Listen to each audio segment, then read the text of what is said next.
Hey guys, how's it going? Welcome to my video. We are going to do this video on an issue that is very common to a 2011 Ford Fiesta or Ford Focus. So basically, this issue entails multiple codes for the transmission. You're gonna have hard shifting, you're gonna have no shifting. You would put it into drive neutral and nothing happens. Your car's not moving. You're gonna have maybe shifting where it's just erratic. You're gonna have maybe a no crank, no start. Maybe you're gonna have a hard start, and you're gonna have multiple codes for the transmission. And a lot of people, when they first encounter this, they're gonna think, oh, it's probably the transmission that is having issues. Oh, it's probably the transmission solenoid. It's probably something related to the transmission.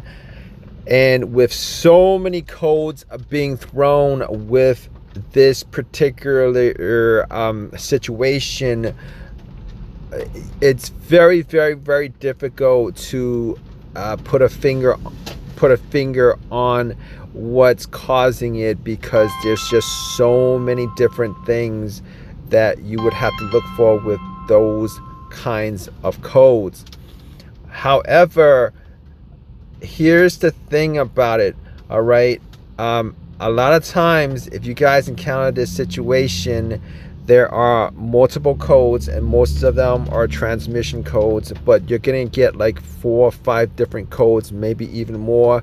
You're gonna get a no start. Maybe it starts out with hard shifting. Maybe it starts out with a long crank, something like that. Here's what you're gonna look for, okay? What you're gonna look for is you're gonna open up the hood, and you're gonna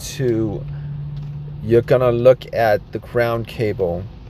All right, a lot of times what happens is, if the ground cable, and for this design of the 2011 2012 Ford Fiesta and Ford Focus, there is one singular main ground cable, and normally manufacturers will put at least 2 main ground cables, one grounded to the engine, one grounded to the frame. However, in this situation with the design of the Ford Focus and Ford Fiestas from 2011 and 2012, they have one singular ground cable, and it's connected close to where the strut is.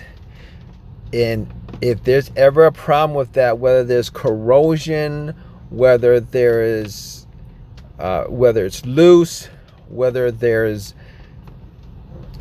any kind of, maybe it's disconnected in one way or another, anything that impedes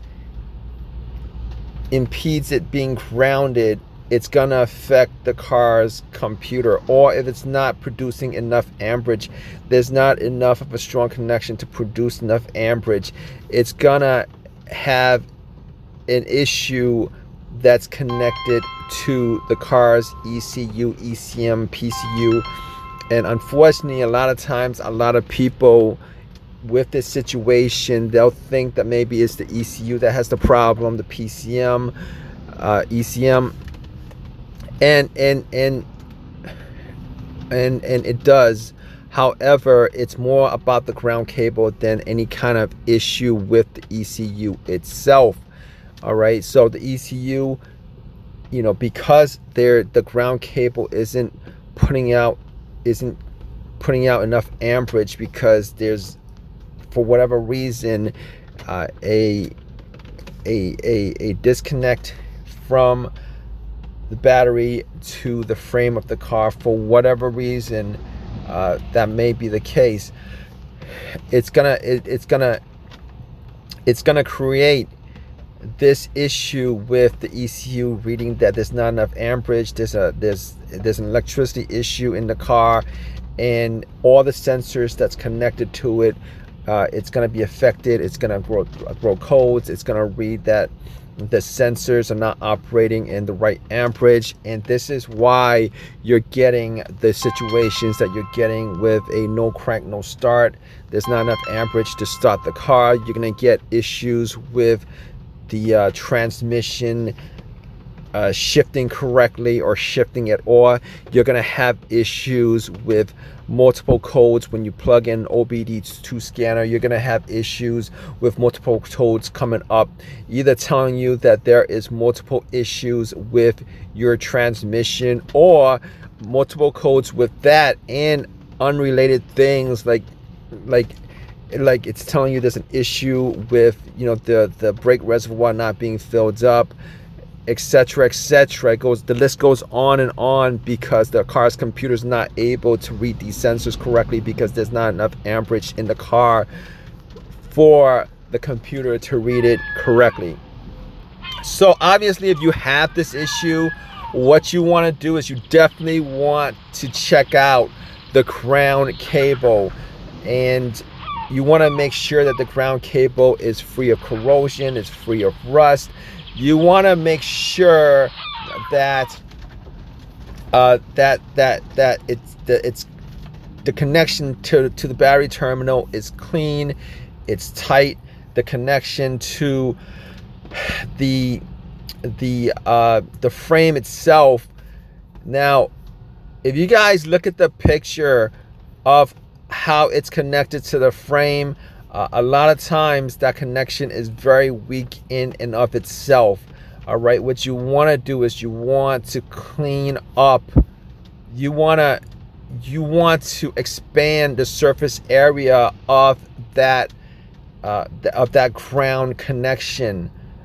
That's where you want maybe to take off the bolts and the negative line, and maybe take some of the paint off. Take the paint off, because there was a manufacturing issue which they didn't consider when they actually designed it, where they connected the ground to that particular location, and there's not enough of a surface area for the electrical connectivity to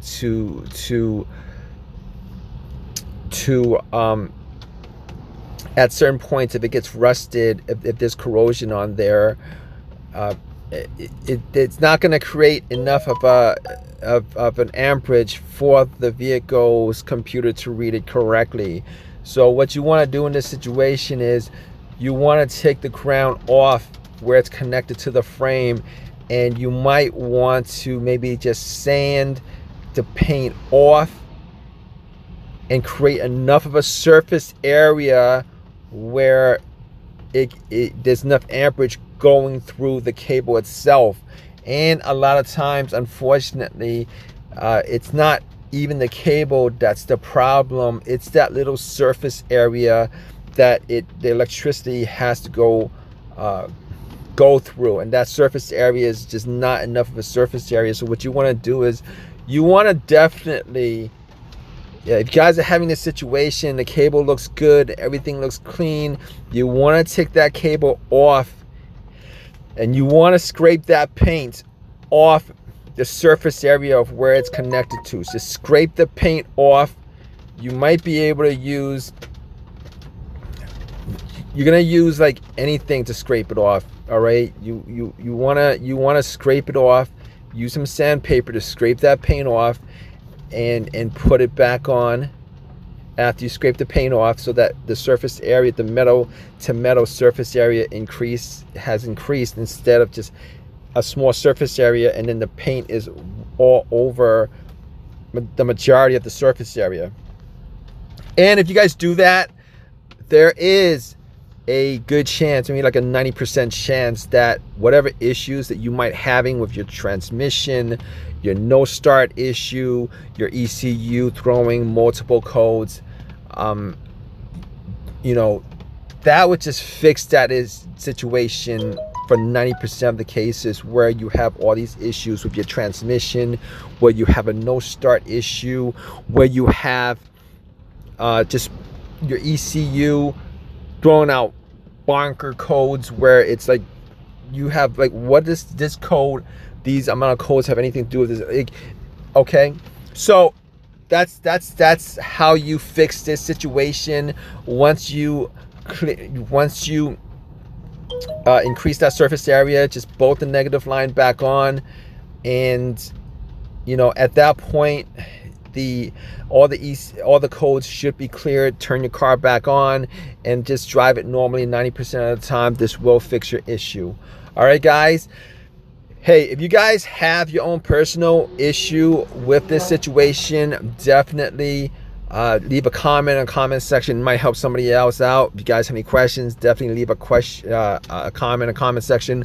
Please subscribe. Please give me a thumbs up. All that good stuff. Hope this has helped your situation. And it's not a hard fix. It's a very, very, very simple fix for a situation that seems huge and maybe expensive if you guys didn't know this. All right, guys, take care.